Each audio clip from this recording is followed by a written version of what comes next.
friends, good morning. How are you? Okay, in this session today, we will learn a new poem, the poem number 2. It's a very simple poem. Poem number 2, the name of the poem is Pencil. Yes, you all know pencil. And this pencil has been used by the poet's daughter. The name of the poet is Jayant Parmar. The poem has been written in a very simple language. You all can understand it.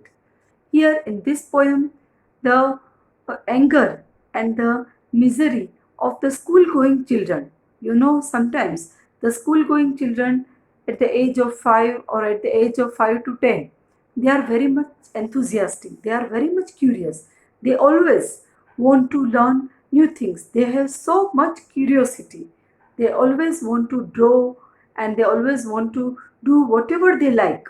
But sometimes what happens with the burden of the school, they are not able to do the activities which they like, the hobbies that they should follow because of the school's burden. Yes, that's why our government has uh, introduced a scheme, education without burden. Yes, friends, education should be without burden. બોજ વગરનું ભણતર અને ભાર વગરનું ભણતર. ભાર વગરનું ભણતરનું જે કન્સેપ્ટ છે એ આવા જ ક્યાંકથી આવેલો છે. એક નાનકડી દીકરી છે, બરાબર, પોયમ છે એકદમ સિમ્પલ રીતે કહેવામાં આવેલી છે. એક નાનકડી દીકરી છે, એને ડ્રોઈંગ કરવાનો બહુ શોખ છે. એ ડ્રોઈંગ કરતી હોય છે, but suddenly she remembers that because of the burden of the school homework, સ્કૂલમાંથી એને ઘણું બધું હોમવર્ક મળેલું હોય છે અને હોમવર્ક મળવાને કારણે અને હોમવર્ક પૂરું કરવાના ટેન્શનને કારણે તે ડ્રોઈંગ કરી શકતી નથી અને તે ખૂબ જ ગુસ્સે થાય છે. સો this point has been raised by the poet Jayant Parmar.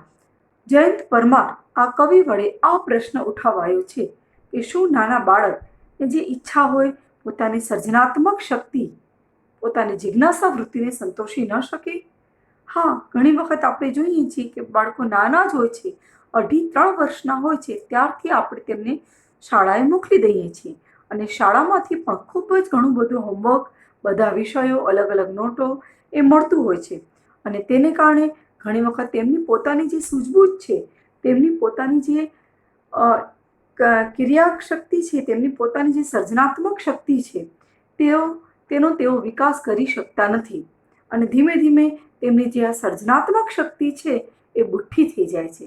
જેમ પેન્સિલ છે, એની અણી જો એકદમ શાર્પન હોય તો તમે તેનાથી તમારા કલ્પનાના ચિત્રોને રંગો આપી શકો છો અને તમે તમારું કલ્પનાનું ચિત્ર આ પેન્સિલ વડે બનાવી શકો છો.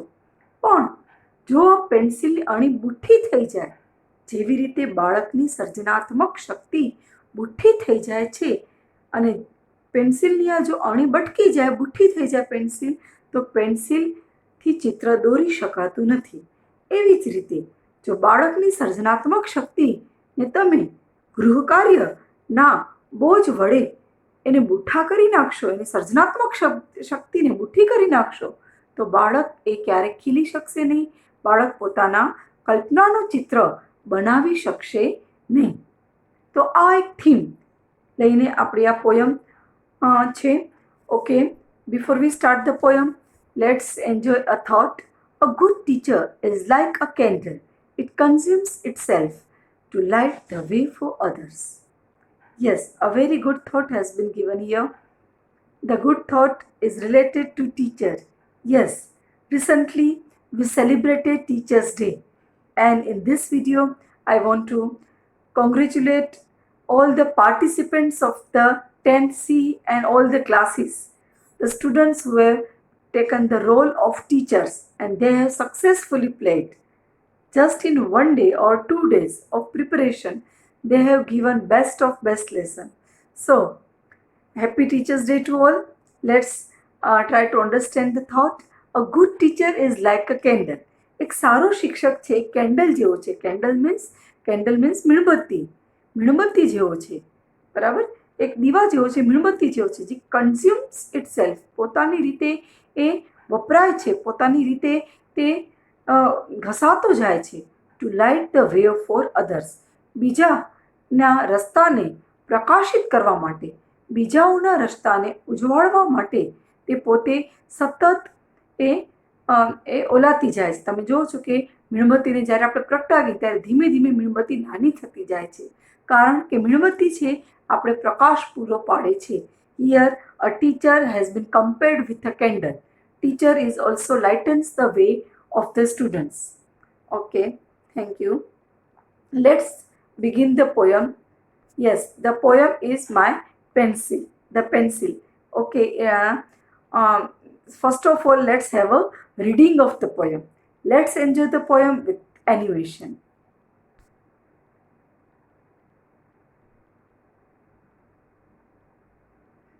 Pencil.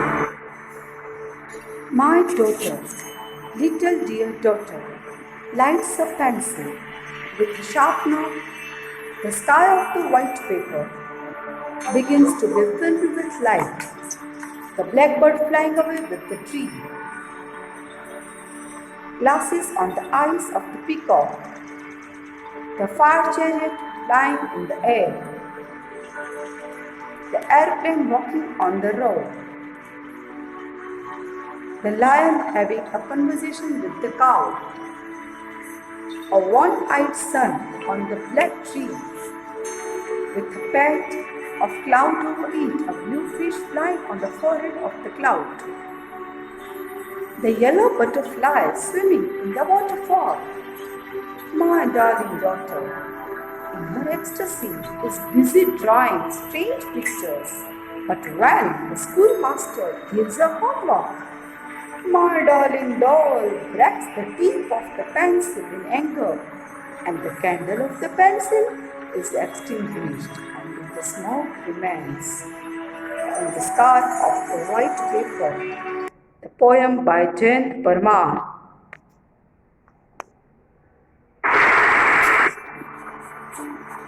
I hope you enjoyed it. Okay, now we will learn the poem line by line. My daughter. My daughter એટલે કે મારી દીકરી. આ પોયમ એક ફાધર દ્વારા લખાયેલી છે, પોતાની દીકરીની વ્યથા રજૂ કરતી પોયમ. માય ડોટર એટલે પોએટ જયંત પરમારની દીકરી. માય ડોટર, મારી દીકરી. લિટલ ડિયર ડોટર, નાનકડી વહાલી દીકરી. લિટલ એટલે નાની, બરાબર? Because I told the poem is related to child emotions, a school going child's emotions. તો લિટલ એટલે નાની, ઉંમરમાં તેની દીકરી નાની છે. અને બીજું કહેવું છે, દીકરીની આગળ બે વિશેષણ લાગેલા છે. એક છે લિટલ એટલે નાની, અને બીજી છે ડિયર. ડિયર એટલે પ્રિય, ડાર્લિંગ કહીએ, ડિયર કહીએ એટલે પ્રિય. નાનકડી પ્રિય દીકરી. Lights a pencil. ફ્રેન્ડ્સ, આખું વાક્ય તમે સળંગ લખી જાઓ તો કેવી રીતે થાય? My daughter who is little and dear lights a pencil. તો લાઇટ છે અહીંયા ક્રિયાપદ છે અને ડોટર માટે વપરાયેલું છે. ડોટર એટલે કે શી. ત્રીજો પુરુષ એકવચન. શી માટે છે એટલે લાઇટની પાછળ, ક્રિયાપદની પાછળ એસ મૂકવામાં આવેલું છે. લાઇટ્સ, બરાબર? આ ખાસ કરીને વર્ડ હાઇલાઇટ કરેલો છે. લાઇટનો અર્થ તો બધાને ખબર જ છે. લાઇટ એટલે અજવાળું, તો અજવાળવું, બરાબર? એને જો ક્રિયાપદ બનાવીએ તો એ વર્ડ કોઈને અજવાળવું એવું થાય છે. મારી નાનકડી દીકરી એ અજવાળે છે. કોને અજવાળવું એટલે કે પ્રગટાવવું. એ કોને પ્રગટાવે છે? પેન્સિલને. જેમ આપણે દીવો કેમ પ્રગટાવીએ? આઈ લાઇટ અ કેન્ડલ, શી લાઇટ્સ અ કેન્ડલ, બરાબર? એવી રીતે હું દીવો પ્રગટાવું છું, એનો અંગ્રેજી કેમ થાય? આઈ લાઇટ અ કેન્ડલ. અને કોઈ બીજું પ્રગટાવતું હોય તો શી લાઇટ્સ અ કેન્ડલ. એવી રીતે ડોટર શું કરે છે? Lights a pencil. છે ને, આ કવિની રચના છે, આ કવિના શબ્દો છે. અને આ જ વસ્તુ છે એક પાઠને કવિતાથી અલગ પાડે છે, અને કવિતાને પાઠથી અલગ પાડે છે. કે કવિતા છે એમાં કવિની જે કલ્પના શક્તિ છે કેવી છે? પેન્સિલને જાણે દીવા જેવું કહ્યું છે કે લાઇટ અ પેન્સિલ. ઇન્ટરેસ્ટિંગ પ્રયોગ છે આ, નોંધજો. With a sharpener. આપણે જેમ દીવો છે એ પ્રગટાવી માચીસથી કેવી રીતે, પણ આ કેવી રીતે કરે છે? એને અણી કાઢે છે, એકદમ શાર્પ કરે છે. શાર્પનર વડે એકદમ એની અણી કાઢે છે, ધારદાર બનાવે છે. શાર્પનર એટલે કે સંચો. The sky of the white paper begins to be filled with light. હવે વ્હાઇટ પેપર છે, જે ડ્રોઈંગ પેપર છે, એને કવિએ શું ઉપમા આપેલી છે? એને કવિએ આપેલ છે સ્કાય. અહીંયા રૂપક અલંકાર કહેવાય, મેટાફર છે, બરાબર? રૂપક અલંકાર કે sky of the white paper, સફેદ કાગળનું આકાશ. આકાશ કહ્યું તો સફેદ કાગળ રૂપી એમ, બરાબર? એટલે અહીંયા એક મેટાફર નામના અલંકારનો ઉપયોગ થયેલો છે. તો તમે જુઓ છો કે એને એનું રૂપ આપી દેવામાં આવેલું છે. Metaphor it is an English word. એને એનું રૂપક, તમે રૂપક અલંકાર ભણી ચૂક્યા છો, બરાબર? તો અહીંયા રૂપક અલંકારનો ઉપયોગ થયેલો છે. વ્હાઇટ પેપર, સફેદ કાગળનો આકાશ. Begins to be filled with light. Begin એટલે સ્ટાર્ટ. બિગિનનો અર્થ લખજો શરૂ કરવું, બરાબર? શરૂ કરે છે. હવે આકાશ છે એ શરૂ થવાનું છે ફિલ્ડ વિથ લાઇટ. લાઇટ એટલે પ્રકાશ. અહીંયા લાઇટ છે નાઉનના અર્થમાં છે. તો પ્રકાશ વડે આ જે સફેદ કાગળ છે હવે ભરાવાનું શરૂ થયું છે. ફિલ એટલે ભરાવું. આ સફેદ કાગળ રૂપી જે આકાશ છે એ આકાશમાં હવે લાઇટ આવવાની છે. કઈ રીતે લાઇટ આવશે? દીકરીના ચિત્રો દ્વારા, બરાબર? તો દીકરીના ચિત્રો દ્વારા આ સફેદ કાગળ રૂપી આકાશમાં હવે પ્રકાશ થવાનો છે, શરૂ થવાનો છે.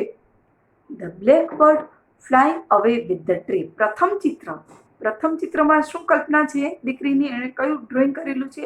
દીકરીએ જાતે ડ્રોઈંગ કર્યું છે કે બ્લેક બર્ડ ડ્રો કર્યો, કાળું પક્ષી છે ને.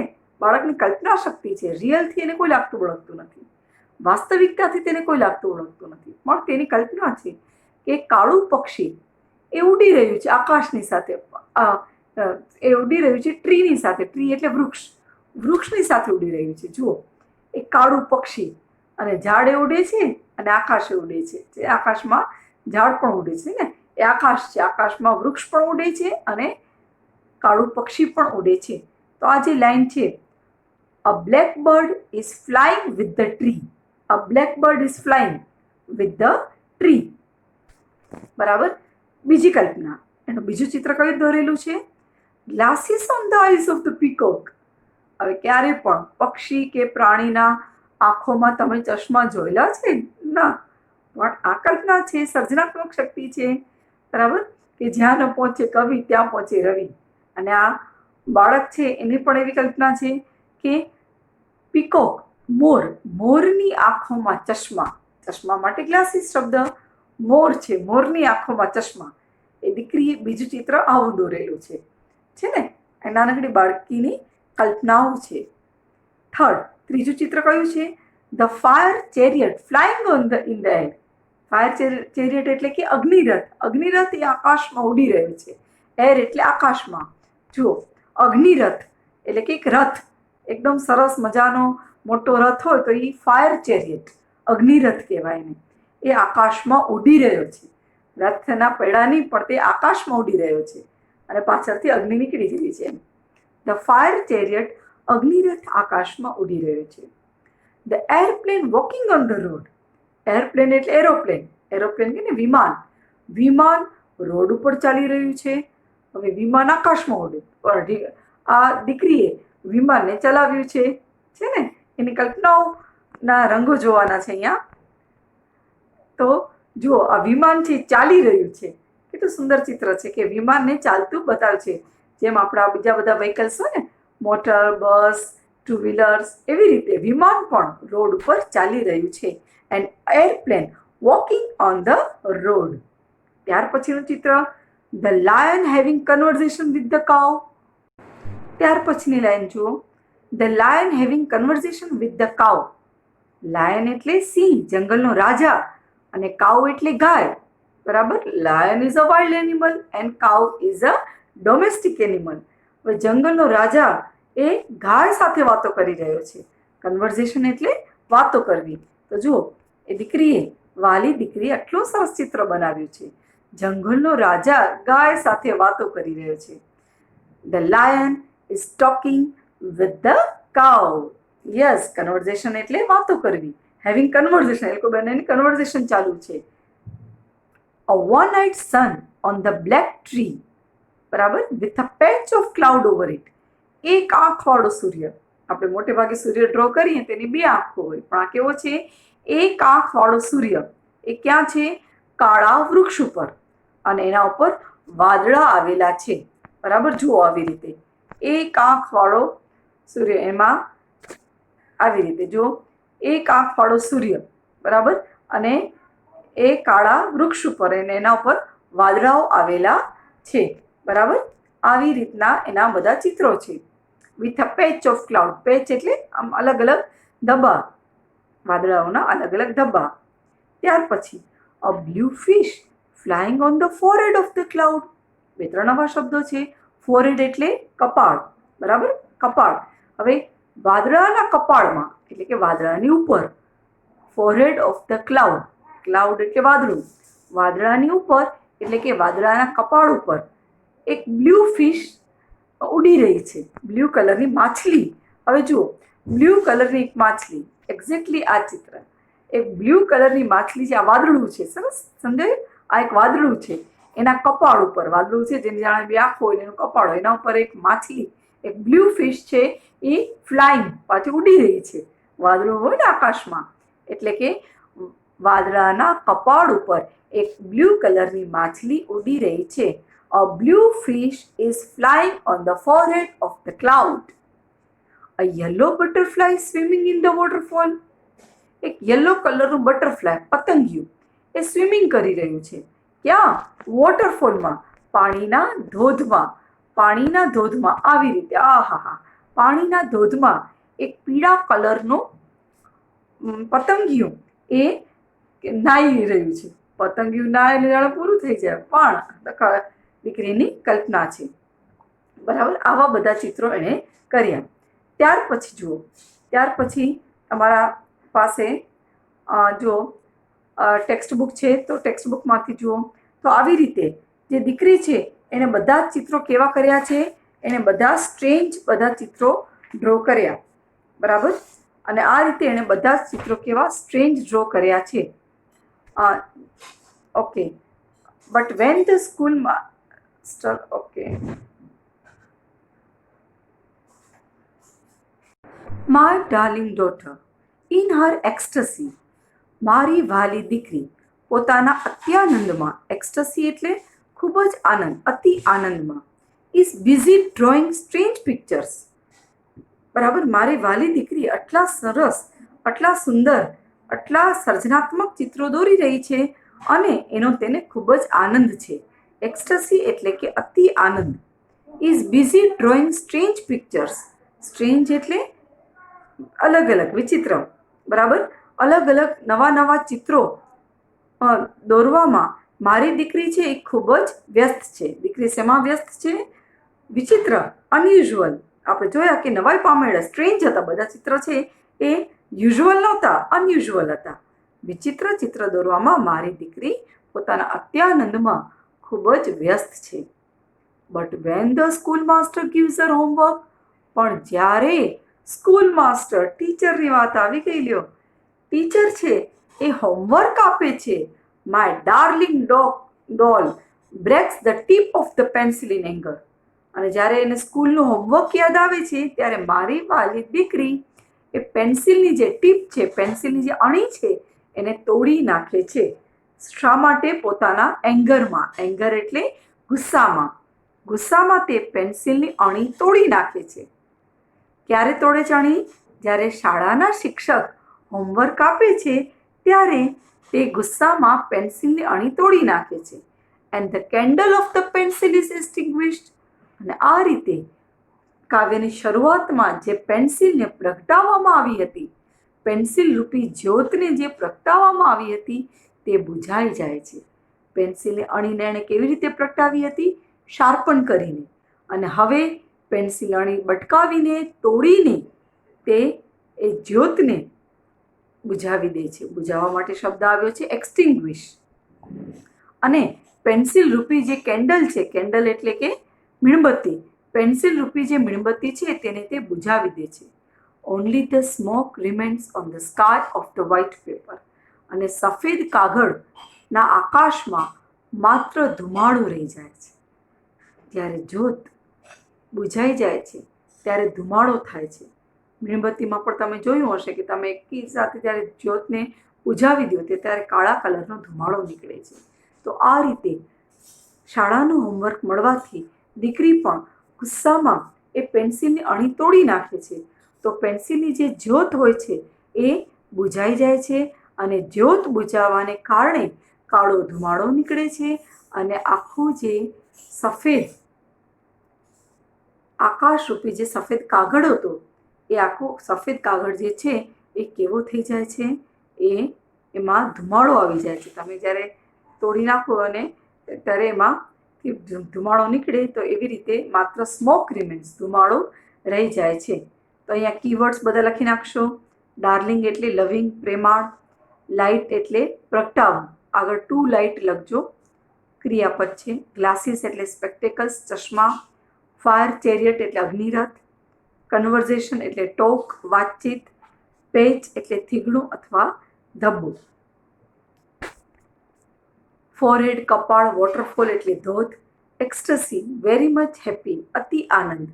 સ્ટ્રેન્જ એટલે અનયુઝ્યુઅલ, વિચિત્ર. એક્સટિંગ્વિશ પુટ આઉટ, ઓલાવવું, બુઝાવવું. સ્મોક એટલે કે ધુમાડો. તો ફ્રેન્ડ્સ, આના બીજા પણ બધી એક્સરસાઇઝ છે એ આપણે નેક્સ્ટ વિડીયોમાં જોશું. તો આ વિડીયોમાં તમારે આ પોયમ સમજવાની છે, એના પોયમને આખી લખવાની છે અને એના હાર્ડવર્ડ્સ પણ લખવાના છે. નેક્સ્ટ વિડીયોમાં આપણે એક્સરસાઇઝ અને ક્વેશ્ચન આન્સર્સની ચર્ચા કરીશું. That's all for today. Have a good day.